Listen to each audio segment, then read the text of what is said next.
Bismillahirrahmanirrahim. Innal hamdalillah nahmaduhu wa nasta'inuhu wa nastaghfiruh wa na'udzu billahi min shururi anfusina wa min sayyiati a'malina. May yahdihillahu fala mudilla lahu wa may yudlil fala hadiya lahu. Wa asyhadu an la ilaha illallah wa anna Muhammadan 'abduhu wa rasuluhu. Amma ba'd. Faqala Allah Ta'ala fil kitabihil aziz ba'da a'udzu billahi minasyaitonir rajim. Ya ayyuhan nasu ittaqu rabbakumul ladzi khalaqakum min nafsin wahidah وخلق منها زوجها وبث منهما رجالا كثيرا ونساء واتقوا الله الذي تساءلون به والأرحام إن الله كان عليكم رقيبا فقال النبي صلى الله عليه وسلم بلغوا أني ولو آية. Alhamdulillah, tuan-tuan dan puan-puan yang dimuliakan oleh Allah Subhanahu wa taala, kita masih lagi berada di dalam kuliah ataupun di dalam perbincangan kitab Umdatul Ahkam oleh Imam Abdul Ghani Al-Maqdisi, dan kita telah pun sampai, kita kembali semula. Kalau bulan lepas kita langkau kepada bab Al-Udhiyah, binatang sembelihan ataupun korban. Hari ini kita kembali sambung kepada tempat yang telah kita berhenti sebelum ni, dan saya kira kita sampai dekat bab Istiqbalul Qiblah, kan? Bab bagus juga masuk bab ni. Tengah isu panas orang solat dekat tepi jalan raya, kita boleh ulas kita boleh ulas macam mana kita nak solat dalam kereta dan sebagainya. Okey, baik. Bab Istiqbal Al-Qiblah, bab tentang istiqbal. Istiqbal ni ialah daripada perkataan qiblah lah, iaitulah mendepani kiblah. Bab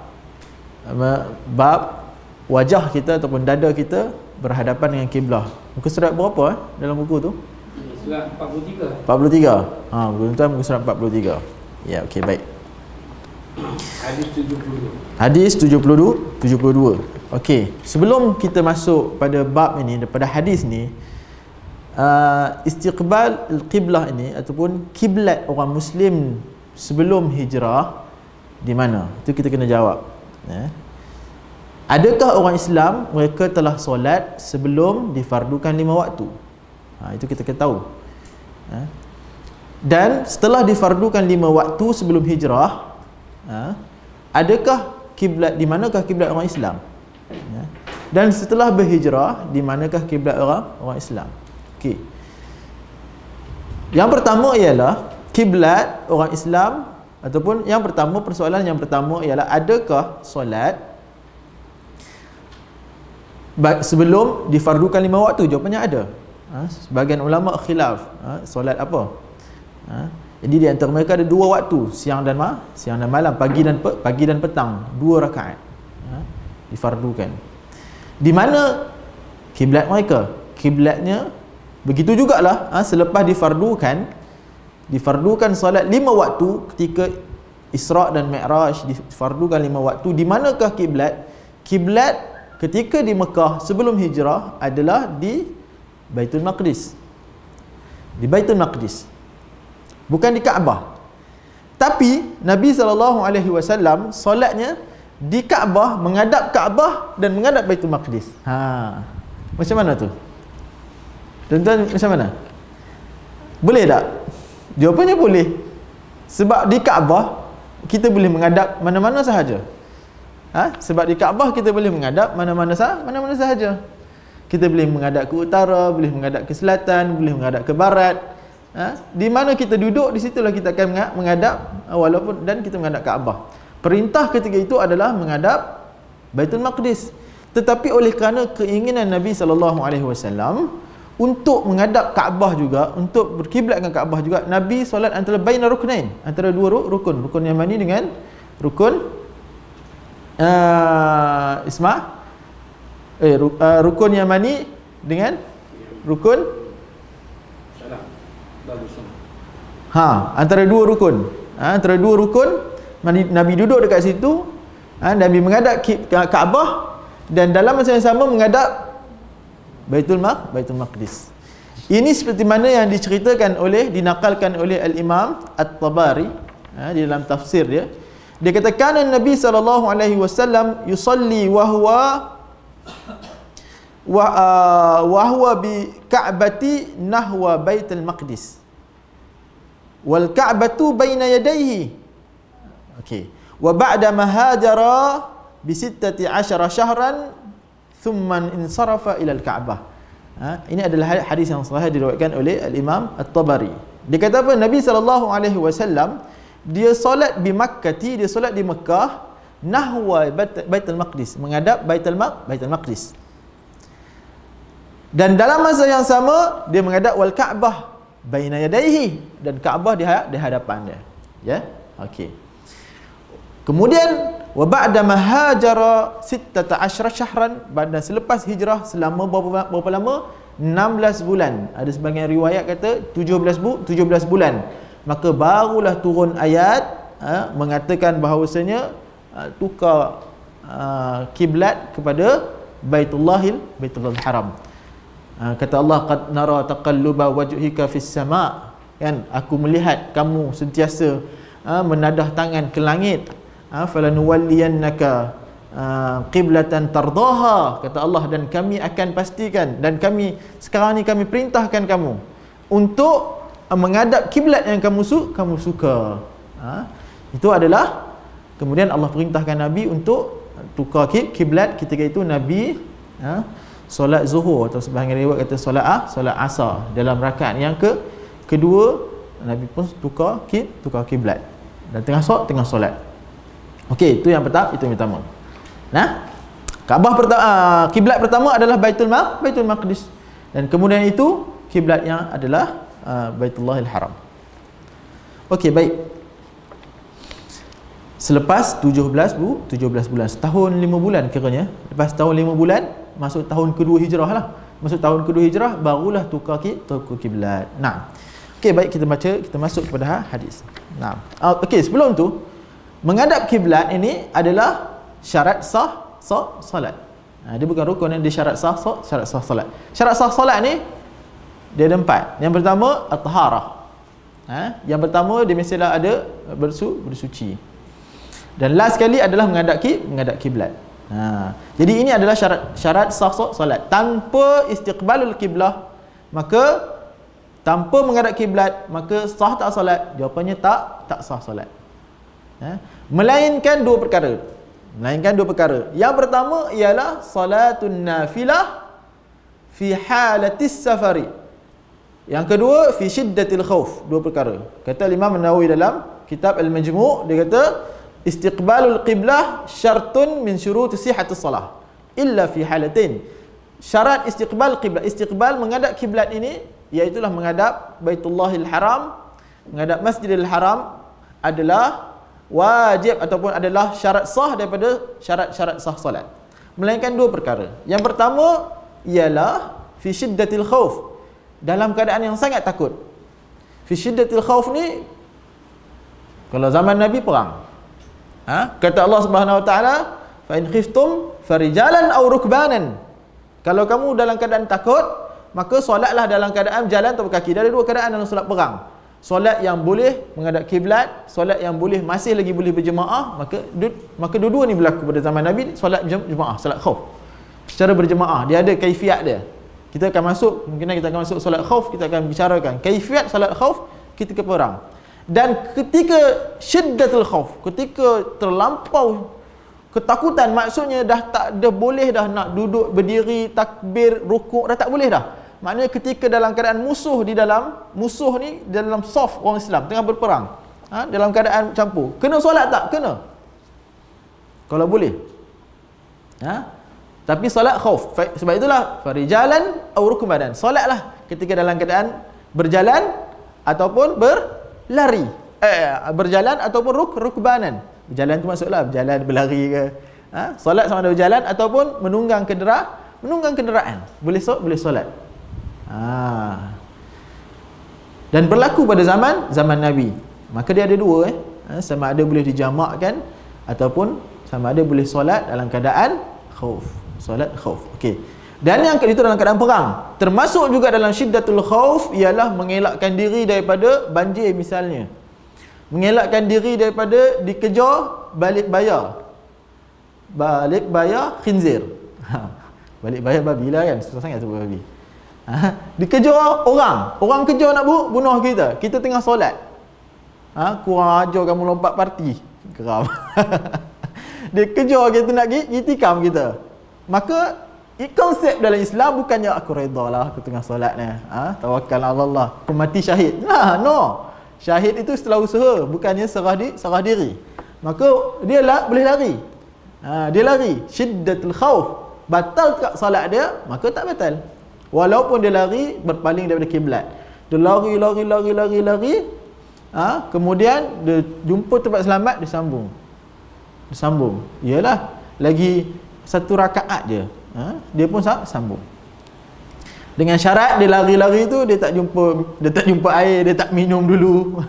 Kalau dia jumpa air dia pergi minum. Dia pergi panggil telefon, "Hello, mari kawan tolong." Kalau macam tu dah memang tak boleh dah lah. Dengan syarat dia lari sajalah, dia hanya bergerak. Dia bukannya pergi. Kalau dia minta menjerit tolong tanpa sengaja pun, itu tak dikira batalkan solat.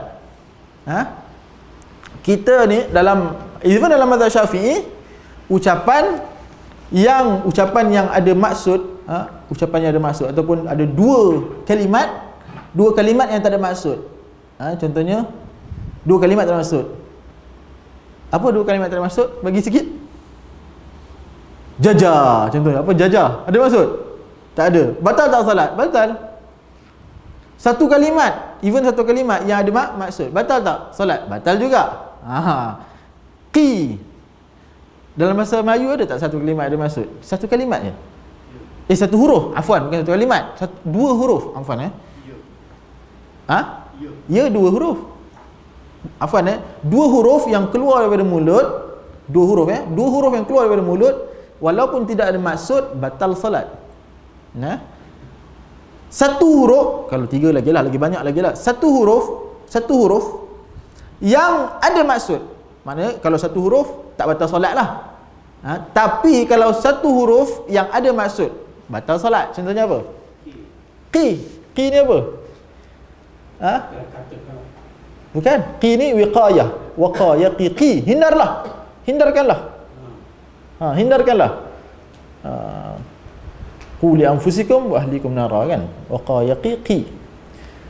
Contohnya lari, kata qi, lari, qi. Maka batal lah. Satu. Qi dalam bahasa Melayu tak ada maksud. Qi. Batal tak salat? Tak batal salat. Sebab kita bukan ada maksud qi dalam Melayu pun. Tak batal salat. Tapi qi tak ada maksud pun. Qi batal tak salat? Batal. Okey. Ini gambaran ni saya nak beritahu ni. Nak batalkan solat. Tapi kalau ucapan yang banyak tanpa sengaja, bacaan mak kau. Tiba-tiba ada orang mari jahat, kan? Orang mari geletek kita punya pinggang. Ketiak. Pacut mahang. Batal tak solat? Tak batal. Tak sengaja.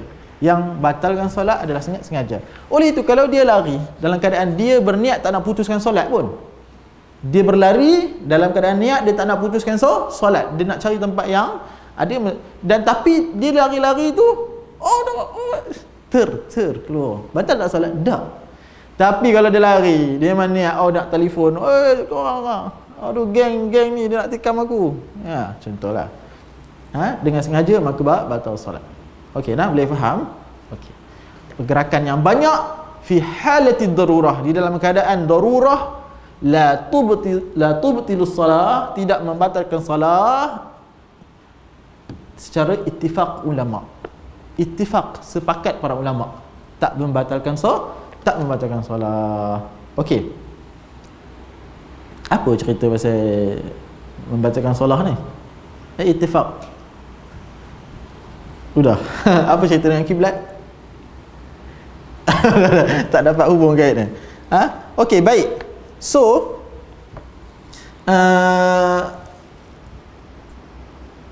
dekat mana kita tadi? Haji, kat mana?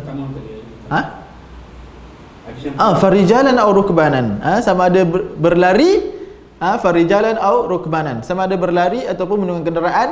Sama ada, kata Imam Ibn Kathir ketika menterjemahkan ayat ini, mentafsirkan ayat ini, sama ada mustaqbilil qiblah berdasarkan riwayat Ibn Umar, Dia kata apa? Sama ada mustaqbilil qiblah ataupun ataupun ghair mustaqbilil qiblah. Sama ada dia menghadap kiblat ataupun tidak menghadap kiblat, sah solatnya. Dua syarat Sama ada fi syiddatil khauf, di dalam keadaan yang sangat takut. Di syarat yang kedua, solat nafilah, solat ataupun tatawwu', solat sunat dalam keadaan musafir. Dalam keadaan musafir. Ustaz, solat okey, masuk sikit je sebelum kita masuk kiblat balik. Solat sunat dalam keadaan musafir la khilafa fi. Tidak ada khilaf bainal ulama, boleh solat di atas kenderaan walaupun tanpa menghadap kiblat. Melainkan mazhab Hambali dia syaratkan takbiratul ula mesti menghadap kiblat jika mampu. Mazhab Syafi'i dia kata sunat saja. Kalau dia tak menghadap kiblat pun tidak ada masalah, tetap sah. Tapi dia boleh. Persoalan dia ialah dia bukan musafir. Dia fil hadar.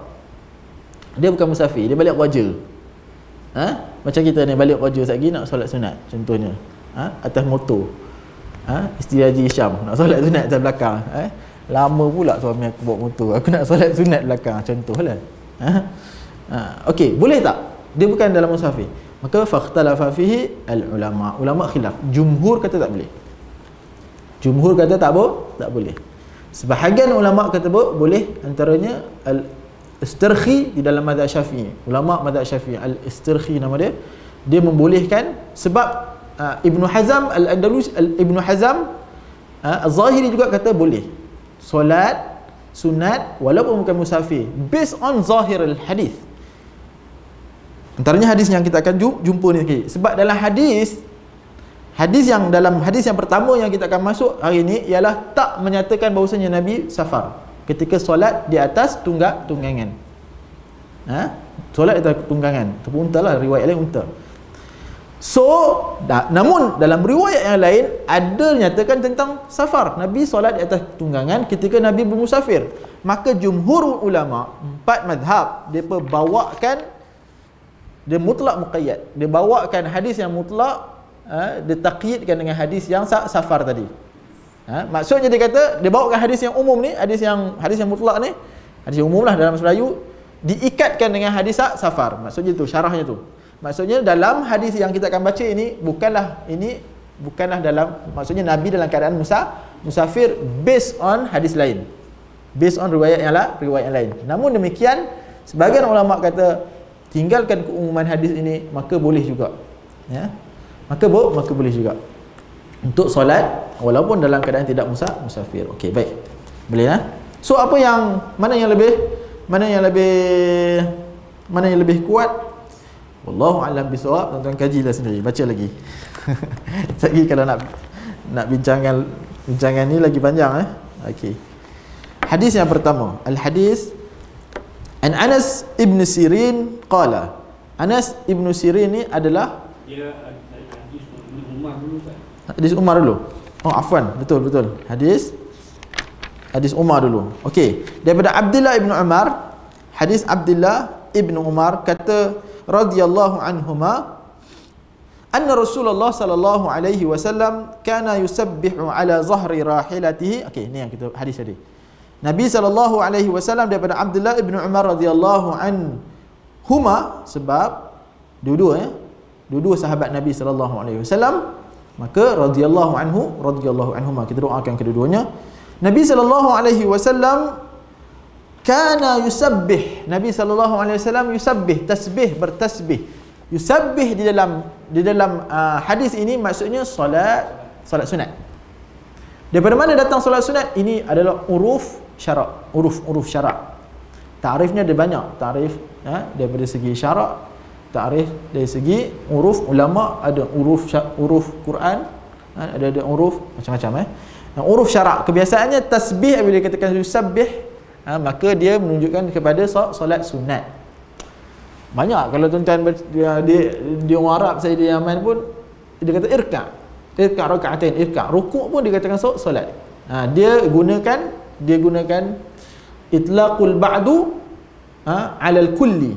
Jadi istilah dia itlaq al-ba'du ala al-kulli. Dia menyatakan sebahagian untuk menunjukkan kesemuanya. Antara sebahagian solat adalah tasbih, bertasbih. Maka dinyatakan untuk semuanya. Ini kita panggil menyatakan sebahagian untuk semua ni dalam ilmu lah. Okey, kana yusabbih ala dhahri rahilati, Nabi SAW solat sunat di atas rahilatihi, di atas tunggangannya. Dalam riwayat yang lain di atas untanya, haitsu kana wajhuhu, di mana-mana pun tunggangannya itu bergerak ataupun berarah, wajah mengarah ke arah timur, barat, mana-manalah. Tak kisah dah kiblat di mana pun solat. Ini yumi'u bi ra'sihi. Bagaimana dia buat? Yumi'u ni memberi isyarat, yushiru dengan kepalanya. Maksudnya rukuknya gini, sujudnya lebih rendah. Ada hadis yang lain nanti. Dalam hadis ni tak menunjukkan rukuk sujud lebih rendah daripada rukuk, tapi dalam hadis yang lain menunjukkan bagaimana yumi'u ni, bagaimana cara Nabi memberi isyarat ni. Memperlakukan isyarat ini ialah dengan rukuk Nabi tunduk sikit dan sujud Nabi lebih rendah daripada rukuk. Itu syaratnya. Wa kana Ibnu Umar yaf'aluhu, dan Ibnu Umar pun lakukan perkara begini. Bahkan Anas bin Malik juga melakukan perkara begini. Nanti kita akan tengok ada tak hadis tu Anas bin Malik. Ada. Okey, baik. So daripada hadis ni, wa fi riwayat kana yutiru ala ba'irih. Dalam riwayat yang lain, dalam riwayat Muslim, Nabi SAW solat yutir, solat witir di atas ba'irnya. Di atas ba'ir, unta ni, yang kata unta ni. Ghaira annahu la yusalli 'alaiha al-maktubah, melainkan Nabi tak solat maktubah, solat wajib di atas tunggangan. Okey. Hadis ni menunjukkan bahawasanya hanya ada faedah dia yang besar, faedah besar. Faedah yang pertama ialah boleh solat sunat di atas tunggangan walaupun tanpa menghadap kiblat. Apa-apalah kita tunggang. Sekarang ni kita tak pakai tunggang lah, kita bukan menunggang kan. Kita panggil apa? Kalau naik kereta kita panggil apa? Menaiki je. Menaiki lah. Tak ada orang panggil menunggang kereta. Ada? Menunggang kereta tu lain lah. Menaiki kenderaan. Sama ada kita duduk dalam apa ni, kereta, bas, train, ataupun kapal terbang lagi lah, ataupun safina, kapal laut, maka dibolehkan solat sunat tanpa menghadap kiblat. Inda jumhurul ulama, di sisi inda jumhurul ulama, sebahagian ulama kata boleh solat dalam kenderaan walaupun dia tidak musafir. Okey. Faedah yang kedua ialah tidak boleh solat wajib di atas kenderaan, melainkan inda ad-darurah, ketika darurat, ataupun inda al-hajah, keperluan. Okey. Sebab apa? Ini ijma' ni. Dinukilkan ijma' tak boleh solat, sebab dalam hadis ni clear. Dalam hadis ni clear. Ghaira annahu la yusalli 'alaiha al-maktubah. Nabi tak pernah solat dekat atas. Nabi tak pernah solat maktubah, solat wajib di atas kenderaan. Nabi akan turun dan Nabi akan menghadap kiblat, lalu Nabi pun solat. Jadi masalahnya bila raya tu. Okey, masalah sekarang. Okey, nanti kita akan masuk. Masalah sekarang. Ada orang dia faham macam ni, dia faham solat di lebuh raya baru-baru ni. Dia balik raya kat Kelantan lah, saya dikatakan. Maka waktu subuh, tengah jam teruk, maka mereka pun solat. Mula saya tengok video, saya tengok gambar tu, saya terfikir juga, saya ada tulis status juga. Kalau kenapa depa solat di jalan raya? Kalau solat Zuhur ataupun solat Asar, kenapa depa tak jamak? Ataupun kalau solat Maghrib, kenapa tak jamak? Waktu antara kedua tu panjang. Kalau Maghrib ke Isyak, waktu dia ada berapa jam? 10 jam. Kalau Zuhur ke Asar, waktu 20 jam. Bayangkan 1 sampai 7, 20 jam. Lebih kurang 6 jam. Mestilah at least jumpa petrol pump ke, petrol station ke. Maka kalau begitu keadaan yang boleh jamak, still kalau tak baloi sangatlah, tak boleh dia solat kat tepi jalan. Sebab agama memang tidak boleh pun solat kat jalan raya tak boleh. Memang tak boleh.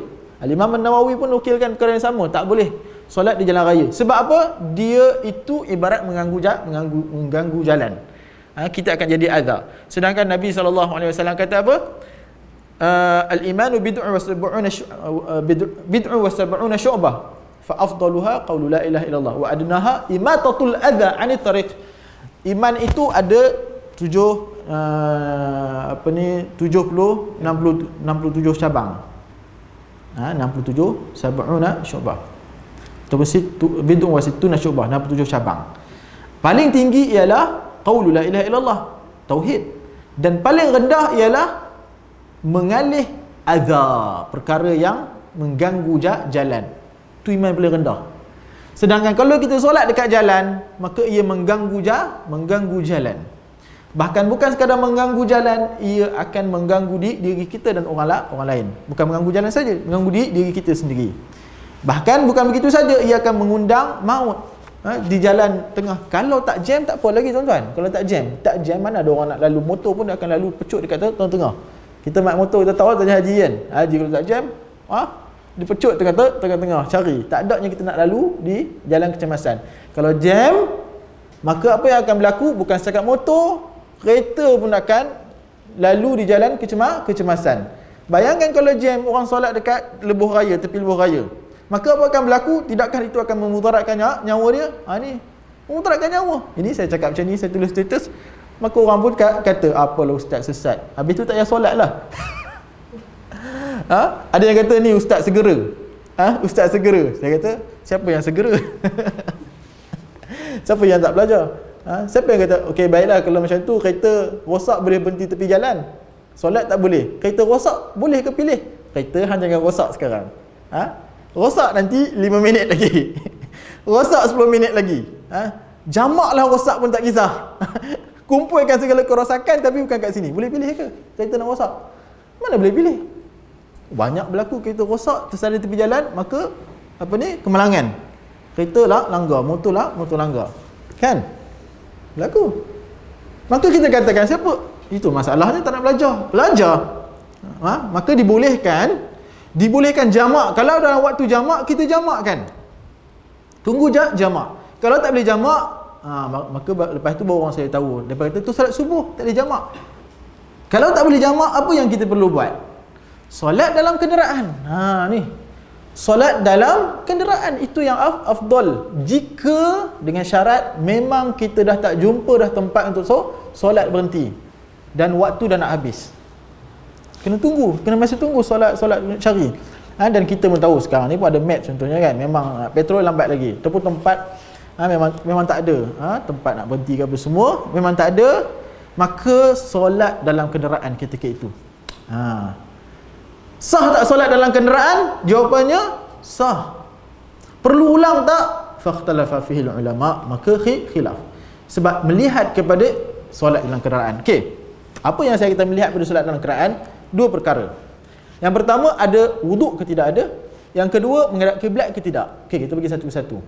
Wuduk dulu. Kalau solat dalam kenderaan tidak ada air ataupun ada air yang sedikit untuk kita minum. Sebab ada air yang sedikit untuk kita minum, ataupun memang tak ada air. Memang tidak ada dalam kenderaan, memang dah tak ada air. Ataupun ada air, kita tak boleh nak ambil wuduk. Macam orang sakit lah. Air ada, tapi tak boleh ambil wuduk. Ini air ada, macam mana nak ambil wuduk tengah bawa ni? Nak semua muka, nak kaki. Kalau boleh, ambil, silakan. Kalau boleh, silakan ambil. Kalau tak boleh, masalah. Kalau dalam keadaan ada air ataupun tidak ada air, ataupun ada air tapi tak boleh guna air, maka dia berpindah kepada apa tuan-tuan? Tayamum. Tayamum lagi mudah. Tayamum lagi mudah. Masalah tayamum ni kalau kereta baru. Kereta yang rajin dia pergi cuci tak ada debu lah. Jadi tuan-tuan jangan cuci kereta. Boleh guna untuk tayamum. Tak juga tuan-tuan kalau dalam mazhab Syafi'i dia tak sah juga. Debu yang dalam kereta tu dia tak sah. Mazhab Hanafi sah. Boleh guna juga. Kalau ta'azzur min isti'mal, tayamum juga. Kalau memang tak boleh juga nak guna, air pun tak ada, tayamum pun tak boleh, maka dia dinamakan faqidu at-tahurain. Orang yang Dia ada istilah. Kita buka kitab fiqh semua ni, semua mazhab dia akan bicarakan tentang istilah orang yang tidak ada dua tahurin, tidak ada dua alat tersuci, air dengan juga tanah. Maka dia perlu solat atau tidak? Khilaf lagi ulama. Yang paling rajih ialah wajib dia solat. Wajib dia solat dan dia tak wajib ulang. Ini yang paling rajih. Hatta Imam An-Nawawi dia kata pandangan ini adalah pandangan, walaupun dalam mazhab Syafi'i wajib solat, wajib ulang. Muktamad dalam mazhab Syafi'i wajib solat, wajib ulang kalau dia tak ada wuduk dan dia tak ada tanah untuk tayamum, tak ada debu, maka dia wajib solat dan dia wajib ulang. Tetapi sebahagian mazhab, sebahagian ulama Syafi'i juga, antaranya Al-Imam Al-Muzani. Imam Muzani ni nasir al-madhhab Syafi'i, orang yang membantu mazhab Syafi'i. Dia mengatakan, dia juga memilih pandangan qaulul qadim. Ini dikatakan disebabkan kepada qaulul qadim mazhab Syafi'i. Tak perlu ulang. Dia kata wajib ijabu salah wala tajibu al-i'adah. Tak perlu, tak wajib untuk ulang. Kata Imam Nawawi, wa hadha qaul aqwa dalilan. Inilah qaul yang paling kuat dari segi dalilnya. Dalilnya apa tuan-tuan? Dalilnya pernah dalam satu keadaan musafir Nabi dalam keadaan, tuan-tuan tahu hadisatul ifk, Aisyah radhiyallahu anha, ni dalilnya. Aisyah radhiyallahu anha apabila dia bermusafir bersama Nabi, maka dia pinjam qiladah, dia pinjam rantai daripada Asma. Dia nak berhias lah, kan? Dia nak berhias dekat Nabi, nak cantik comel-comel dengan Nabi. Dia pun pinjamlah dekat madu dia, dekat madu dia. Maka dia pun pakai, dia hilang. Ketika tu Aisyah masih muda, dia pun halal syuai balai lagi, hilang. Bila hilang, Nabi pun utuskan beberapa orang untuk cari rantai. Dan apabila cari rantai, dah masuk waktu, mereka pun solat tanpa wuduk, tak ada air. Waktu tu tayamum belum turun lagi, di syariat tayamum belum turun lagi. Mereka solat dalam keadaan tidak ada air. Dan apabila mereka sampai kepada Nabi SAW, maka turunlah ayat tayamum. Dan Nabi tak perintahkan mereka untuk ulang solat. Inilah yang dikatakan oleh Imam Nawawi aqwa dalilan. Mazhab yang mengatakan wajib solat tanpa wajib mengulang adalah sah solatnya itu, dan dia tak wajib ulang adalah pandangan yang paling kuat. Bukan pandangan ini pandangan Wahabi. Ini adalah pandangan mazhab Hambali dan pandangan mazhab sebahagian daripada pandangan sebahagian ulama Syafi'i. Antaranya Imam Muzani. Tuan-tuan bukan calang-calang Imam Muzani. Kalau tuan-tuan kata Wahabi, Imam Muzani Wahabi lah kalau isu ni. Ni nak marah sikit ni. Ni mengaji, ni nak suruh mengaji ni. Ustaz segera. Tak apalah ustaz segera lah. Okey lah. So ini ada mazhab yang mengatakan tak perlu solat dan tak perlu ulang. Tak perlu solat dan tak perlu qada. Antaranya mazhab Maliki. Sebab dia kata apa? Wudu adalah syarat sah solat. Syarat untuk solat. Kalau syarat tu telah habis, maka kewajipan tu pun tidak ada. Maka tak perlu solat dan tak perlu ulang.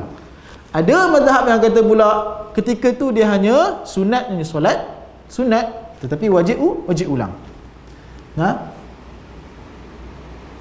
Ada yang kata wajib solat tetapi sunat ulang. Banyaklah tuan-tuan. Tapi yang lebih kuat yang saya tahu, wajibnya solat dan tak wajib dia ulang ketika itu.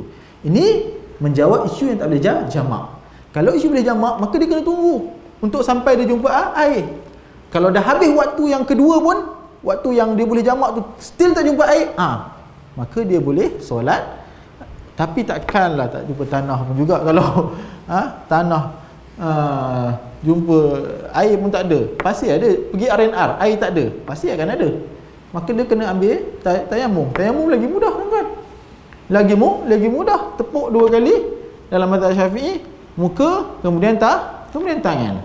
Dalam mazhab jumhur, muka kemudian tangan pegangan saja. Dalam mazhab sekali sahaja, selesai. Tepuk sekali mazhab jumhur, tepuk sekali muka, tangan pergelangan saja. Lagi mudah. Okey, itu isu yang pertama. Maka dia kena solat dalam kenderaan walaupun dia tak ada wuduk. Isu kiblat pula. Kiblat pun sama juga. Kaedah dia senang tuan-tuan. Kaedah dia ialah, kata Imam Al-Muzani, kullu salatin amara yaf'aluha fil waqti ala naw'in min al khalali la yajibu qada'uha. Kata Imam Al-Muzani, dia kata setiap solat yang diperintahkan untuk buat dalam waktunya lalu dilakukan walaupun ada khalal, walaupun ada cacat pada rukunnya, maka la yajibu qada'uha, tidak wajib untuk dia qada. Ini kaedah senang. So kalau dia tak ada taharah, kalau dia tidak ada pakaian untuk menutup aurat, salah satu syarat sah solat ialah dia mestilah menutup aurat.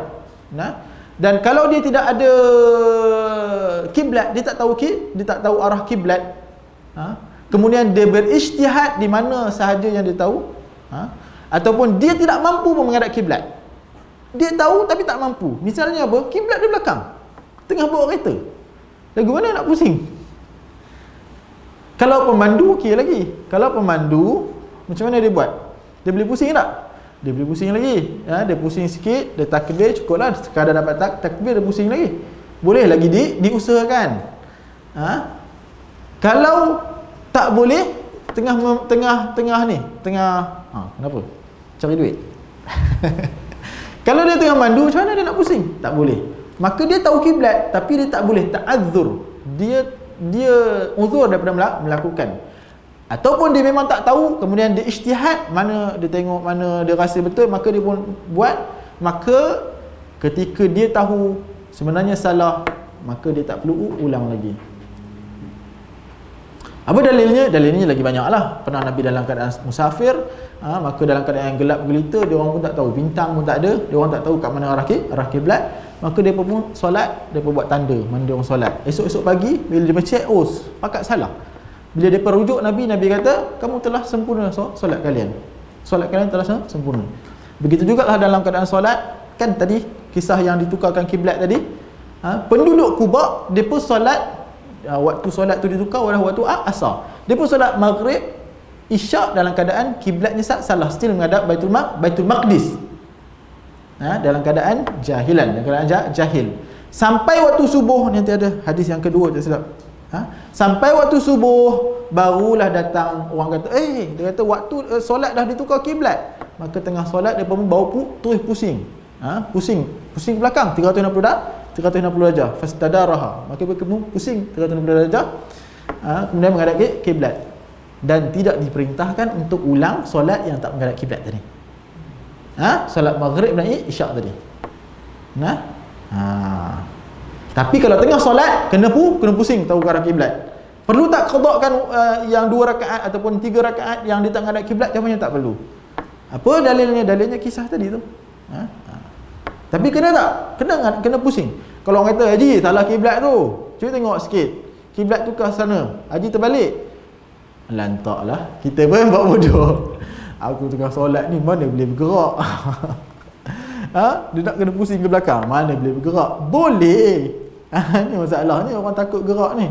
Pergerakan yang banyak, kalau dia itu dalam hai'ah solat, untuk dalam keperluan solat, maka tidak ada masalah pergerakan yang banyak. Pergerakan yang banyak yang dikatakan batalkan solat ni pergerakan yang di luar solat, yang tak ada kemengena dengan solat. Tu yang jadi masalah tu, nak gerak kanan, nak tarik rapat soft, nanti kita masuk bab soft. Okey. Habis hadis yang pertama. Okey, menjawab. Jadinya solat dalam kereta, walaupun kalau dia boleh ambil wuduk, wajib ambil wuduk. Kalau dia tahu arah kiblat, misalnya kiblat tu di hadapan dia, maka tak ada masalah lah, memang solat ke depan lah.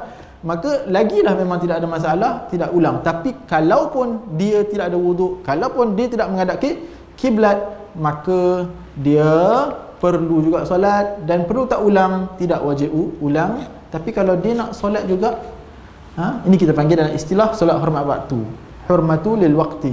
Ada tak? Memang ada dalam mazhab Syafi'i solat hormat waktu, solat hurmatu lil waqti, solat hormat waktu.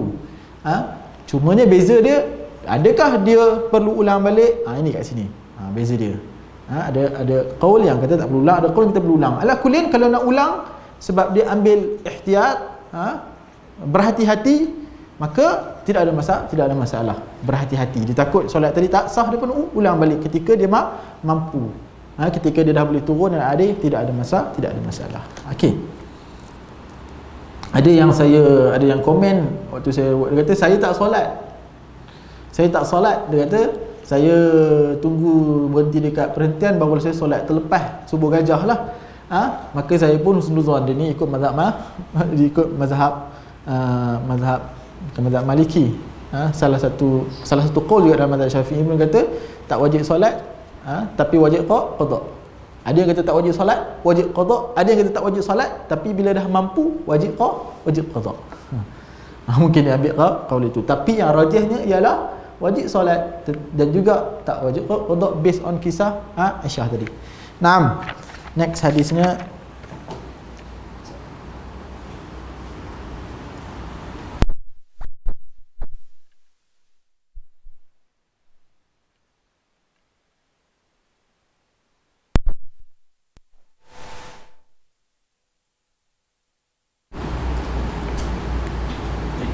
Okey.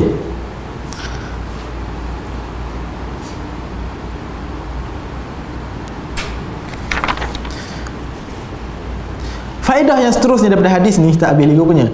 Dapat diketahui bahawasanya solat witir bukan wajib. Menyanggah kepada mazhab Hanafi yang mengatakan solat witir wajib. Kerana dalam isu ini Nabi solat witir di atas kenderaan. Kemudian Nabi kata lagi ghairu annahu la yusalli 'alaiha al-maktubah. Kalaulah solat witir itu adalah solat yang wajib maktubah, maka Nabi tak cakap lagu tu, Nabi akan turun juga. Ini menyanggah, hadis ni menyanggah kuat mengatakan solat witir tu wajib berdasarkan hanya semata-mata perbuatan Nabi yang tak pernah Nabi tinggalkan. Walaupun dalam keadaan musafir Nabi tak tinggalkan solat sunat witir. Mazhab Hanafi mengatakan ini dalil mengatakan ini wajib. Dibezakan antara wajib dan fardu. Kemudian kita kata bukan wajib, jumhur mengatakan bukan wajib. Dan dalilnya ialah ini. Nabi kata tak wajib solat atas kenderaan. Nabi tak solat dan Nabi solat witir di atas kenderaan juga menunjukkan dia tak wajib. Okey. Naam, menunjukkan juga agama ini, faedahnya agama ini adalah agama yang bersifat praktikal. Ini kita kena ingat. Agama ni bersifat praktikal. Dan agama ini dia tidak mudah-mudah seperti orang-orang yang sangka, oh boleh je solat tepi jalan raya.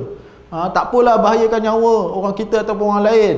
Janji dapat tunaikan solat. No, agama kita bukan agama begitu. Agama ini ialah apabila bercanggahnya antara manfaat dengan mudarat, maka kita utamakan mudarat. Kita dahulukan mudarat. Kita dahulukan untuk elak mudarat. Boleh faham tak? Antara bercanggah nak solat ni, nak solat dekat jalan raya ni. Dia adalah antara yang mudaratnya pada diri dan orang, dan juga manfaatnya ada juga.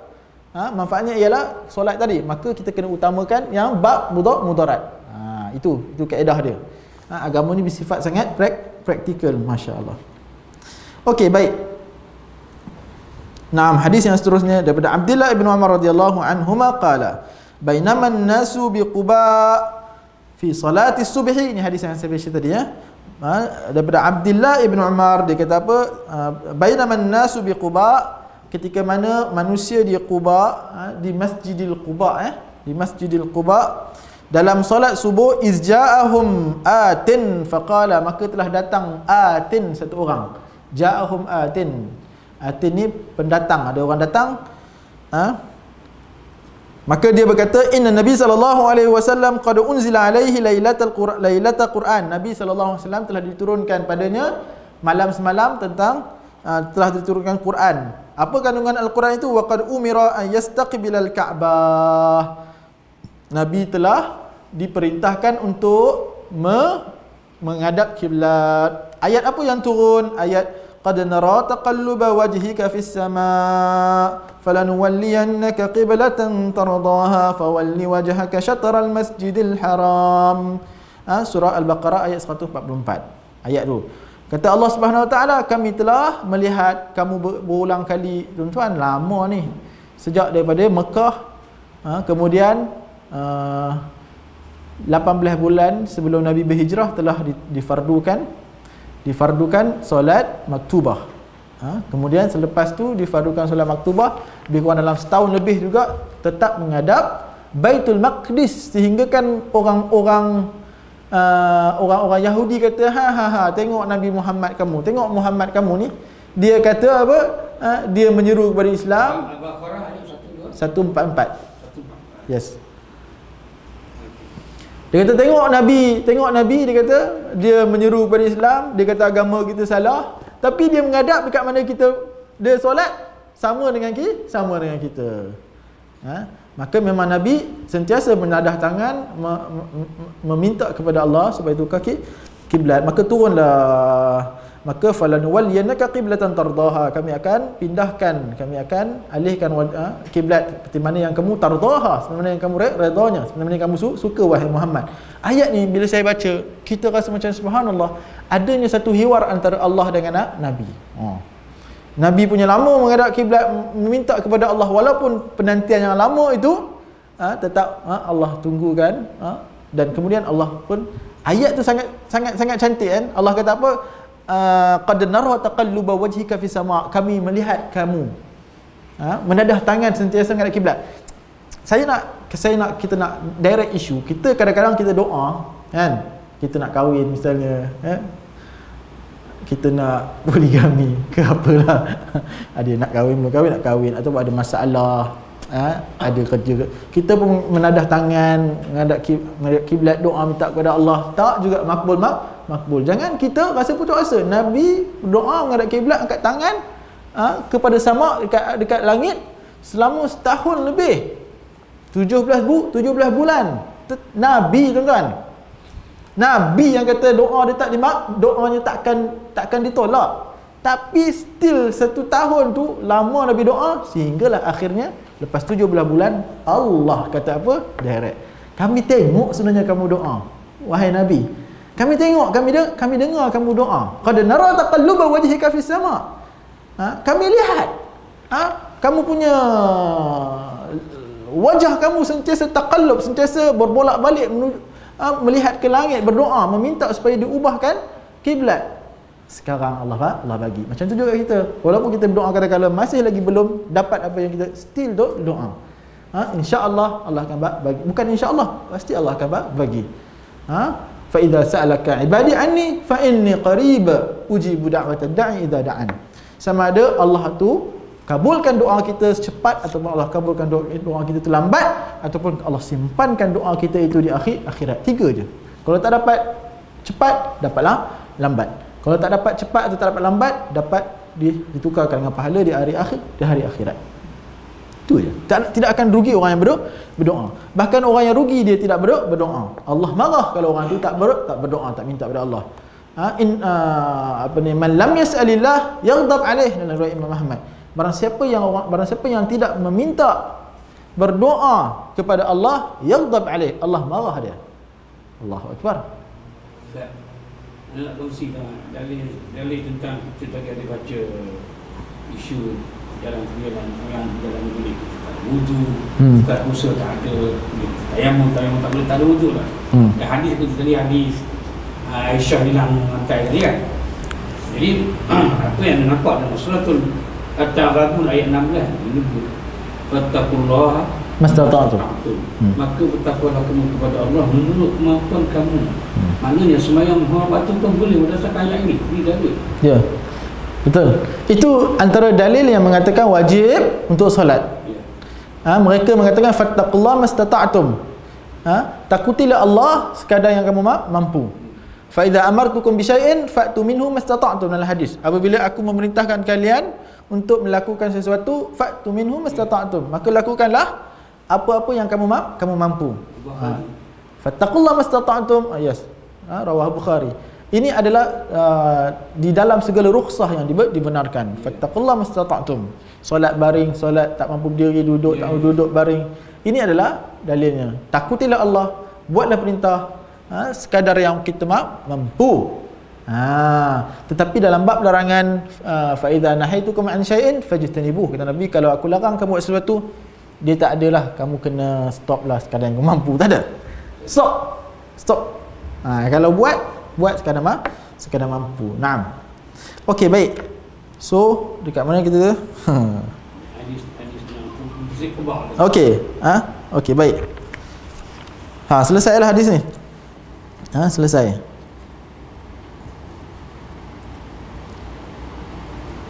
Ini ayat ni, hadis ni dengan ayat yang turun surah Al-Baqarah ni memasukkan ayat sebelum. Ya. Fa aina ma tuwallu fa thamma wajhullah.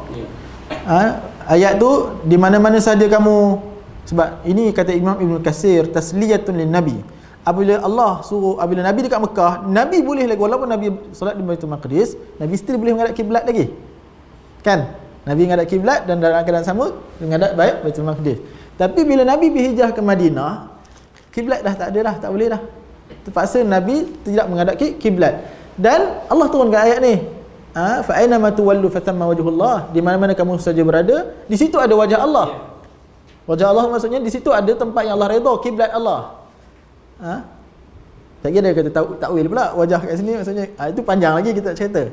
Tapi nak dikatakan di situ ada, di situ kiblat, di situ kiblat. Maka untuk tasliyah, kata Imam Ibn Katsir di ayat ni, tasliyah lin nabi. Moga-moga ayat ini adalah tasliyah ni maksudnya memberikan rasa gembira kepada Nabi. Kat situ pun kiblat juga, mana-mana kamu diperintahkan untuk menghadap kiblat, situ kiblat. Dan ayat ni juga dikatakan untuk orang yang solat sunat di atas kenderaan. Fa inna ma tuwallu fa thamma wajhullah. Kat mana-mana pun kamu solat, kat situ adalah kiblat. Solat sunat di atas kenderaan walaupun tak menghadap Baitullahil Haram. Maka turun ayat ni, dia menasahkan ini kata para ulama, ayat pertama yang dimansuhkan. Barakallahu ya Haji. Ayat pertama dimansuhkan dalam Al-Quran adalah ayat fa inna ma tuwallu fa thamma wajhullah. Ayat yang pertama dimansuhkan dalam Al-Quran, ayat ini dimasukkan dengan mengatakan solatnya ialah di menghadap ke Baitul Haram. Masukkan ayat yang masukkan ayat yang mengatakan solat menghadap ke Baitul Maqdis. Naam. Hadis yang seterusnya ialah hadis An Anas bin Sirin kan. An Anas bin Sirin qala istaqbalna Anasan radhiyallahu anhu hina qadima. Daripada Anas bin Sirin, best hadis ni dua-dua ni cerita. Anas ceritakan pasal Anas. Anas bin Sirin ni adalah dia adik kepada Muhammad ibn Sirin. Tabi'in yang terkenal. Tabi'in. Dia tabi'in. Tapi adik dia. Adik ke abang saya tak tahu. Dalam bahasa Arab dia panggil akhu. Kita tak tahu akhu ni adik ke abang. Kena buka tarikh wafat. Kita tahu. Okey.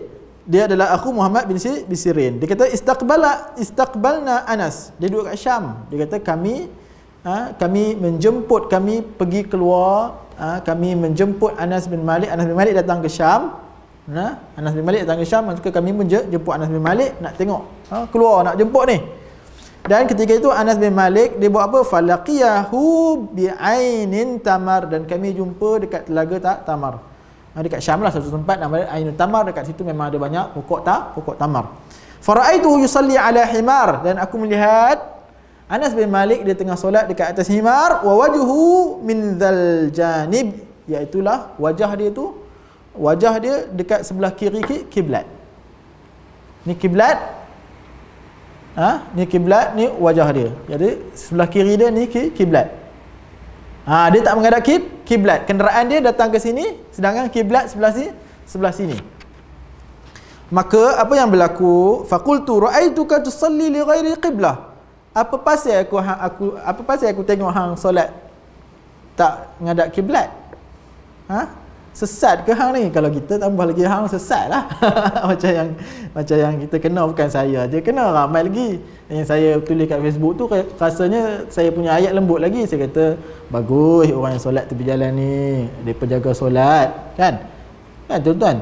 Orang yang solat tepi jalan ni sanggup mengadakan nyawa, mestilah orang yang tak pernah tinggal solat. Orang yang biasa tinggal solat, bukan kata solat mana-mana pun dia tak solat kalau waktu dia tak kisah, dia takkan rasa resah kalau tinggal solat. Maka puji lu bagus, tapi tak kena kayanya. Ada orang yang saya baca, ini semua jahil. Allah, saya kata agak-agak lah saya kata, kawan tu solat jahil, tak belajar semua. Memanglah benda tu memang, tapi tak perlulah kita rasa gitu. Tapi selembut-lembut kita cakap tu pun masih ada juga orang yang tadi jahil tu lagi lah kena teruk kan. Kita pun ustaz ni segera tak bagi orang solat, bla-bla macam-macam lah. Okey, baik. So, Anas bin Malik dia solat di atas kenderaan, maka orang tanya, pasal apa kamu solat? Orang Syam tak tahu. Orang Syam, kalau orang Madinah tu memang tahu, kan? Ni orang Syam. Kenapa kamu lihat kamu solat sedangkan tak menghadap kiblat? Faqala laula anni ra'aitu Rasulullah yaf'aluhu ma fa'altuh. Kalau aku tak tengok Nabi buat lagu ni, aku takkan buat. Anas bin Malik. Maksudnya Anas bin Malik tengok Nabi buat. Solat sunat di atas kenderaan. Ada orang yang bawa hadis-hadis macam ni, dia bawa kepada solat fardu. Ada.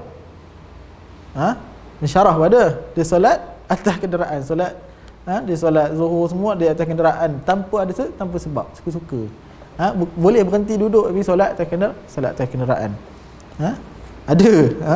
Ini kita panggil itu betul sesat. Itu betul. Baca hadis faham kot dia suka je. Faham kot satu hadis. Padahal hadis ni dia ada method dia. Dia ada umum, dia ada khusus. Dia ada bawa, dia ada yang mutlak, dia ada muqayyad, dia ada am, dia ada makhsus, dia ada semua tu perlu ditengok. Kata Anas Ibn Sirin, dia kata dalam hadis ni kita dapat tahu bahawasanya solat ni adalah solat sunat. Apa qarinah dia kata laula anni ra'aitu Rasulullah. Ini qarinah dia mengatakan ini adalah solat sunat.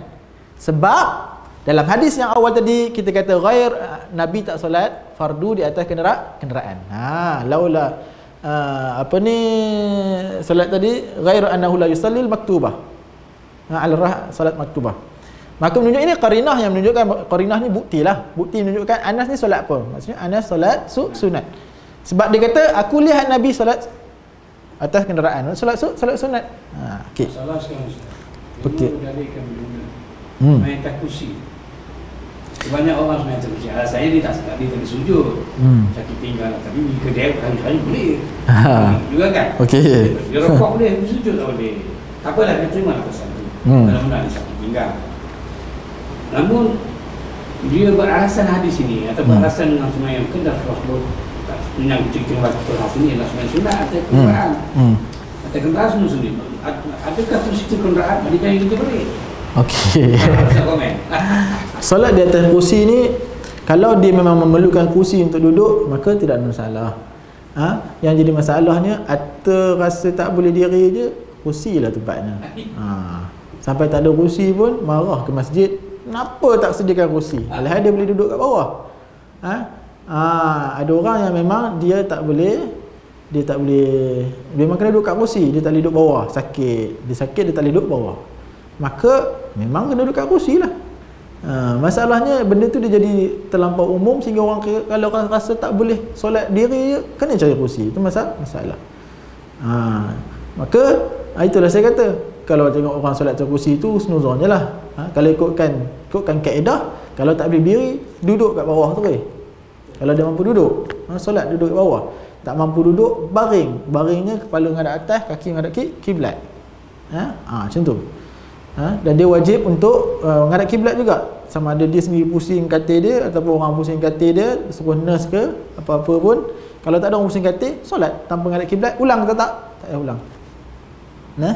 Okey, itu dia. Jadi kalau tengok orang solat atas kursi tu, snuzon je lah. Snuzon. Dia memang tak boleh duduk bawah kot.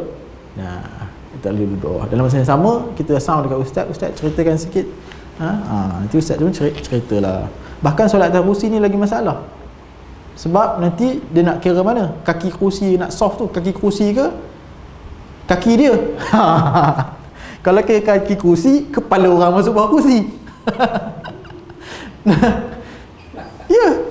Afwan, kalau nak kira kaki dia ikut saf, maka kaki kursi tu dia akan ambil saf orang. Melainkan sekarang ni saf jarak kan. Okey lah, tak kisahlah, dia boleh solat ikut badan. Iktibar dia adalah badan dia. Nanti kita akan masuk dekat bab saf bagi tu. Ada lepas ni bab memang bab saf. Saya nak sentuh bab saya ke solat jauh. Ada yang kata wajib, ada yang kata sunat, jarak mana yang jadi batal solat. Mazhab mana yang kata batal solat? Doa ke waktu zaman corona ni solat jauh-jauh, dan sebagainya. Okey, saya kira habislah dalam bab istiqbalul qiblah. Wallahu a'lam bissawab. Habis kan 9.30 ke? Ke sampai 11? Saya kan. Ingat ustaz ni macam orang tak ramai 11. Okey, baik. Begitulah. Kalau ada soalan boleh kita bangkitkan, tanya atau nak tambah bolehlah. Sekarang ni kita ada beberapa daerah pada kerana ada 13 kluster. Kluster yang paling top sekarang ni dulu kluster Mama, kan ada kluster Siva Gangga. Okay. Dan dia ada super upgrade semua. Super fast. Dia punya virus ni lebih cepat. Sehingga boleh dalam tempoh beberapa hari saja dia melampau peralihan video. Ini sangat bahaya. Ipoh seorang dah terjebak. Kena? Ipoh seorang? Ustazah, dia dengar je. Boleh ikut stop kot? Dah stop dah? Sekolah. Dah stop? Sekolah. Habis dah kot? Ke ada soalan nak ni? Sekolah sekolah rendah lah. Tapi duduk kawasan seperti kita ni. Ustazah ni dia kahwin di kampung Bukit Hantu. Oh ya, hantu. Balik, hari tu cuci raya lah, raya hari ni. Jadi dia tak sempat sekolah lah sebab hari Senin tu sekolah buka asal 5 hari Selasa kan. Hari Senin dia buat waswak, ambil saringan, confirm positif. Yang kes ni? Siva Gangga ni? Kluster dia? Adalah kluster Siva Gangga. Saya nak cakap ni, nak pergi fokus kita bincang ni. Dia menarik kepada Selangor. Dia melarat ke Selangor di Surau Jannah Seksyen 23 Shah Alam tutup surau. Jadi orang sini komen gimana hampir semayang tak boleh pun tak boleh. Jadi kita nak dari satu isu yang seolah-olah benda ni semua pihak yang terlibat hingga keluar pula mulut tu mengatakan dah tak boleh semayang. Orang semayang tidak raya pun bising. Ini orang kita cakap sampai surau masjid. Jadi seluruh di Kedah khususnya di Kumbang Kasuh habis tutup ni. Surau tak boleh ngaji, tak boleh semayang tak ni. Dia semayang tempat dia asal balik 3 orang. Apa kalau Ustaz orang cakap itu cerita pasal ni, cerita semayang ni terpaksa. Kita pun tahu apa syariah kan. Sebenarnya dia isu dia balik kepada SOP tu lah. Kita ni walaupun ada SOP, kita tak, saya sendirilah ni, kita tak ikut betul-betul pun. Even kat masjid tu SOP ada pun tak ada ni sangat pun. Kita tak apa ikut. Memang 90% kita akan rasa takkan kena lah, tapi 10% tu lagi, tu kadang-kadang tu yang terjadi tu berlaku sebab tu lah SOP tak ada tu. Maka bila tak berlaku, kita selalu rasa resah kan, banyak susah lah SOP ada semua. Tapi bila berlaku macam tu lah, terpaksa tutup masjid dan sebagainya. Dia dalam, kalau ikut beragama ni bukan ikut semangat, dia ikut rasional, dia ikut waqi', ikut situasi semasa. Sebab tu waqi' sekarang ini solat dia, saya tak setuju ni ada geng-geng salafi masih lagi yang masih duk tekankan lagi. Ada juga dalam Facebook tu. Dah stop dah kan? Masih lagi. Nantaklah kau. Masih ada lagi. Itu pun satu kepala juga tu geng salafi. Kita kata solat jarak jauh-jauh ni, kita kata itulah yang sunnahnya sekarang ni. Mendapati konsep tu supaya tidak ada mudarat tu. Oh, dia kata Saudi tak buat pun. Salafi kepala otak kata Saudi tak ada buat pun. Saudi buat 2-3 hari lepas tu. Saya pun naik, ni Saudi dah buat. Saudi bukan kiblat salafi. Dia jawab balik. Dia kata Masjidil Haram dah buat, tengok. Oh, dia punya mengata kita, dia kata ustaz tak tabayun, itu bukan solat fardu, itu solat sunat, itu solat tarawih je. Keluar pula esok panjangnya video, memang solat fardu. Terus 5 waktu solat fardu. Dia kita duk main gitu lah, taklah balik-balik. Saya main tawaf pun jauh. Memang itu sunnah dia. Memang itu. Itulah dia kita panggil waqi' dia. Agama ni bukannya, memang ada mazhab, nanti mazhab Hanbali. Solat jarak ni masuk ni. 3 makmum, 3 orang kan. Kalau mazhab jumhur kata solat walaupun jarak-jarak selagi mana dalam masjid tak batal solat. Tak batal solat. Mazhab Hanbali solat jarak ada 3 makmum 1 meter lah tu. Batal solat. Ataupun solat di belakang seorang-seorang. Ada lagi tempat kosong depan, dia solat seorang, soft di belakang seorang. Solat dia fasid, solat dia tak sah, solat dia rosak. Tapi itu kalau solat yang tidak ada uzur. Kalau ada solat yang uzur, maka tidak ada masalah jarak-jarak juga. Walaupun dalam mazhab yang mengatakan yang katakan batal. Jadi tidak ada masalah. Lepas sebab tu memang ada kibar salafi yang mengatakan awal-awal memang dia kata solat tu bid'ah. Tapi lepas tu kibar salafi tu pun tukar juga fatwa dia, kata lepas kerajaan kata kena wajib jauh-jauh, dia pun tukar fatwa dia ikut yang kerajaan. Yang peliknya salafi yang bukan salafi semua lah, yang ni. Yang dia kata ikut salafi ni. Mula dia kata kat salafi kat Saudi tak buat. Lepas tu salafi Saudi buat pun dia masih lagi pegang teguh pula. Masjidil Haram buat pun masih lagi ni. Kibar ulama salafi yang tukar fatwa pun dia masih lagi duduk sampai sekarang, dia masih lagi duduk pegang katakan ni. Walhal kita punya daripada awal memanglah kerajaan dah keluarkan begitu. Ini masalah yang kita tak mengaji lah. Tak mengaji. Yang saya tengok tu pun bukan jenis mengaji pun, jenis tu. Hanya intisab kepada nama salafi tapi bukan jenis mengaji. Jenis tak mengaji. Jadi itu jadi masalah. Kalau mengaji dia faham. Saya rasa masalah maqasid syariah 5 perkara itu tidak diperluaskan sebenarnya kadang. Maqasid ni bahaya ni. Maqasid ni kena dia belajar asas-asas dulu, belajar fiqh habis dulu, lepas tu baru maqasid. Lagi dia pergi maqasid saja. Apa benda pun dia tak buat.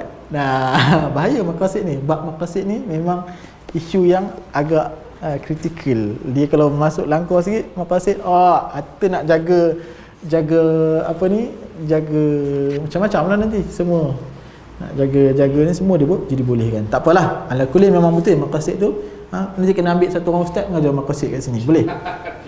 Insya-Allah. Ustaz mau. Ada satu soalan. Kaitan dengan kiblat. Berkatakan biasa di hotel atau homestay seperti kiblat condong. Bila condong tak cukup nak berjemaah satu saf. Boleh tak luruskan sedikit alik pada arah kiblat yang condong tadi tu, sikit boleh masuk lagi seorang. Okey. Kiblat ni dia wajib dia ialah bagi orang yang duduk nampak Kaabah, wajib dia solat ain Kaabah. Bagi orang yang tak nampak Kaabah, dia duduk luar masjid, solat dia menghadap ke Kaabah, tapi dia punya ibrah dia ambil tengok masjid saja. Dia main agak kat situ dah jadi zon. Orang yang depan mata dia Kaabah kena menghadap ke Kaabah. Orang yang di luar masjid dia tetap menghadap, tapi dia punya petanda dia adalah masjid. Dan begitu juga orang yang di luar, petanda dia adalah Mekah. Orang yang di luar, petanda dia adalah Mekah walaupun menghadap. Dan sebab tu para ulama bincang, kalau lari sikit adakah solat dia sah solat dia? Jawapannya solatnya sah. Sebab yang menandakan itu adalah zon juga. Solat dia lari sikit. Tapi kalau memang kita rasa itulah tanda solat kita, maka dia lari sikit-sikit tu dia tidak akan memudaratkan dan solat dia sah. Bagi isu solat yang tak boleh, solat dia pendek tu, maka sebenarnya dia boleh duduk sebelah imam. Yes. Soft yang tak boleh muat, dia kena mari duduk kat sebelah imam. Sebelah kanan dan sebelah kiri dia boleh duduk. Itu. Dia tak perlu larikan kiblat. Kalau dia tak tahu tak apalah, tapi kalau dia tahu solat tetap menghadap kiblat, itu yang diyakini dia. Tapi kalau dia tak boleh nak lari sikit tak masalah. Tapi apa yang patutnya lebih dibuat ialah dia mari solat sebelah imam. Sebelah kanan ataupun sebelah kiri. Sebelah kanan ada penuh, dia boleh solat sebelah kiri. Jadilah semua sah macam solat perempuan. Boleh tak? Boleh. Itulah cara dia. Wallahu a'lam bisawab. Dah pukul 11, kita pun berhentilah kuliah kita. Alhamdulillah banyak pertanyaan sampai ke 11. Apa yang baik datang daripada Allah Subhanahu Wa Taala, dan yang tidak baik adalah kelemahan diri sendiri. Kita tangguh majlis kita. InsyaAllah minggu depan kita akan masuk bab ni pula, bab soft ni. Soft ni sangat bagus ni, kena dengan apa yang berlaku juga pada zaman corona ni, insya-Allah. Okey, baik, subhanakallahumma bihamdika asyhadu an la ilaha illa anta astaghfiruka wa atubu ilaik. Assalamualaikum warahmatullahi wabarakatuh.